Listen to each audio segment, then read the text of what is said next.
Hello everyone. तो आज की इस वीडियो में हम सेमेस्टर 1 पॉलिटिकल साइंस माइनर 1 का एक बहुत ही इंपॉर्टेंट क्वेश्चन कवर करने वाले हैं और ये क्वेश्चन आपके एग्जाम में 15 मार्क्स का आता है, जो आपके एग्जाम के लिए बहुत ही ज़्यादा इंपॉर्टेंट होने वाली है। मैंने आंसर को बहुत ही ईजी लैंग्वेज में लिखा है और मैं बहुत ही ईजी लैंग्वेज में इसे एक्सप्लेन भी करने वाली हूँ।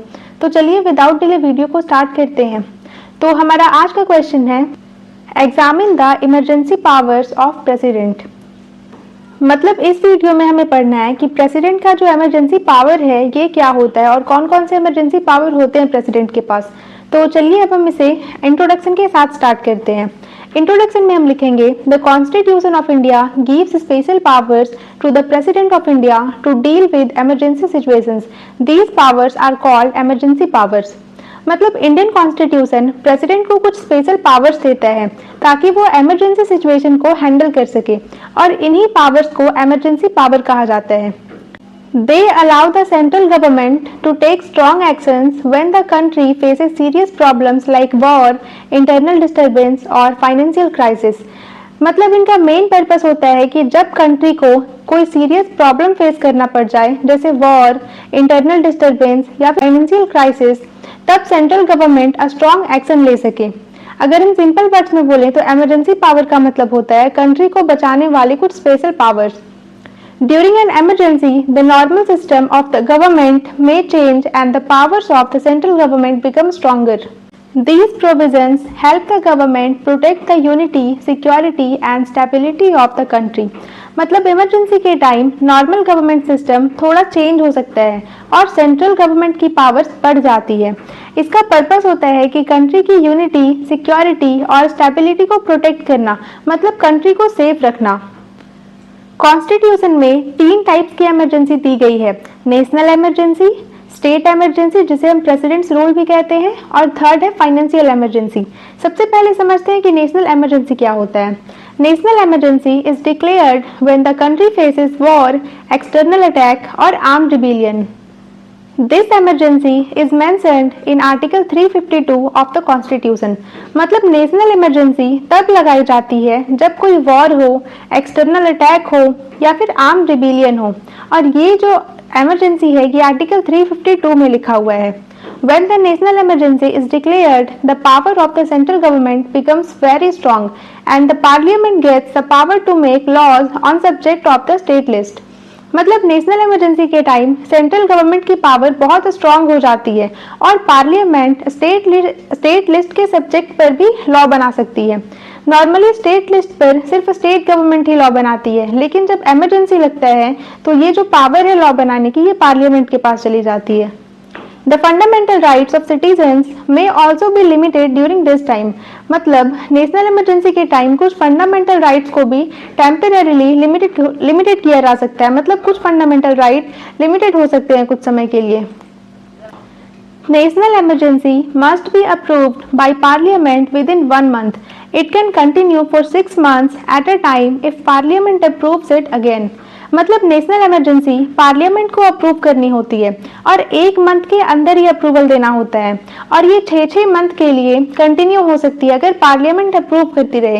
यानी अगर एक बार अप्रूव हो जाती है तो ये 6 मंथ के लिए कंटिन्यू रहेगी, उसके बाद फिर से पार्लियामेंट को अप्रूवल देनी होगी ताकि फिर से 6 मंथ के लिए और इमरजेंसी डिक्लेयर हो सके। दूसरा है स्टेट इमरजेंसी जिसे हम प्रेसिडेंट्स रूल भी कहते हैं। State emergency is also called President's Rule। It is mentioned in Article 356 of the Constitution। मतलब स्टेट इमरजेंसी जो है वो कॉन्स्टिट्यूशन के आर्टिकल 356 में मेंशन्ड है। This emergency is declared when the constitutional system of a state fails and the state government cannot function properly। मतलब state emergency तब लगती है जब स्टेट गवर्नमेंट प्रॉपरली काम नहीं कर पाती या फिर कॉन्स्टिट्यूशनल सिस्टम फेल हो जाता है।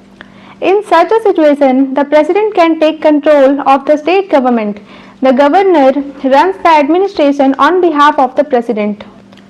और जब स्टेट इमरजेंसी लगती है तो ऐसी सिचुएशन में प्रेसिडेंट स्टेट गवर्नमेंट का कंट्रोल ले सकता है। गवर्नर प्रेसिडेंट के बिहाफ पर एडमिनिस्ट्रेशन चलाता है। The state legislative assembly may be suspended or dissolved। However, the parliament continues to make laws for the state during this period। मतलब स्टेट असेंबली को सस्पेंड या डिसॉल्व भी किया जा सकता है जब स्टेट इमरजेंसी लगती है। और प्रेसिडेंट रूल के टाइम यानी स्टेट इमरजेंसी के टाइम पार्लियामेंट स्टेट के लिए लॉज बना सकती है। थर्ड है financial emergency. Financial emergency is mentioned in Article 360 of the Constitution. It can be declared when the financial stability of the country is in danger. मतलब financial emergency article 360 में लिखी गई है और ये तब लगती है जब कंट्री की फाइनेंशियल कंडीशन डेंजर में हो, यानी किसी खतरे में हो। During financial emergency, the president can control the financial matters of the country. The government can reduce salaries of government employees and judges. मतलब फाइनेंशियल इमरजेंसी में प्रेसिडेंट फाइनेंशियल मैटर को कंट्रोल करता है। मतलब जितने भी फाइनेंशियल मैटर होते हैं, जितने भी पैसे से रिलेटेड मैटर होता है, वो सारे कंट्रोल करते हैं प्रेसिडेंट। और गवर्नमेंट एम्प्लॉयज और जजेस की सैलरी को भी रिड्यूस कर सकती है। During financial emergency the president can control the financial matters of the country. The president can also give financial instructions to the state. However, financial emergency has never been declared in India so far. मतलब president states को financial instruction भी दे सकते हैं। और एक और important fact ये है कि इंडिया में आज तक कभी भी फाइनेंशियल इमरजेंसी नहीं लगाई गई है। अब हम समझते हैं इफेक्ट्स ऑफ इमरजेंसी को। During emergency situations the central government gets more power and control over the states. Some fundamental rights may be restricted. मतलब इमरजेंसी के टाइम सेंट्रल गवर्नमेंट की पावर स्टेट्स पर बढ़ जाती है और कुछ फंडामेंटल राइट्स को टेम्परेरीली रेस्ट्रिक्टेड भी हो सकते हैं ताकि सिचुएशन को कंट्रोल किया जा सके। The government can take strong steps to protect the country and maintain order. मतलब गवर्नमेंट स्ट्रॉन्ग स्टेप्स ले सकती है, जैसे स्ट्रिक्ट रूल्स बना सकती है ताकि कंट्री सेफ रहे और ऑर्डर मेंटेन रहे। These powers help the government manage serious crisis and protect national security. मतलब इमरजेंसी पावर का मेन एम होता है कि सीरियस प्रॉब्लम को कंट्रोल किया जा सके और नेशनल सिक्योरिटी को प्रोटेक्ट करे। अब हम देखते हैं कंक्लूजन। कंक्लूजन में हम लिखेंगे the emergency powers of the president are very difficult for protecting the country during difficult situations. These powers allow the government to take quick and strong actions when the nation faces serious threats. मतलब conclusion में आपको याद रखना चाहिए कि emergency power country को difficult situation में protect करने के लिए बहुत इंपॉर्टेंट होते हैं और ये पावर्स गवर्नमेंट को फास्ट और स्ट्रॉन्ग एक्शन लेने में हेल्प करती है। However, these powers must be used carefully and only when necessary because they can affect the national democratic system. एक और इम्पॉर्टेंट पॉइंट ये है कि इमरजेंसी पावर का मिसयूज नहीं होना चाहिए, सिर्फ जरूरत पड़ने पर ही यूज करना चाहिए क्योंकि ये डेमोक्रेसी को अफेक्ट कर सकती है। Therefore, the Constitution also provides rules and limits to prevent misuse of these powers.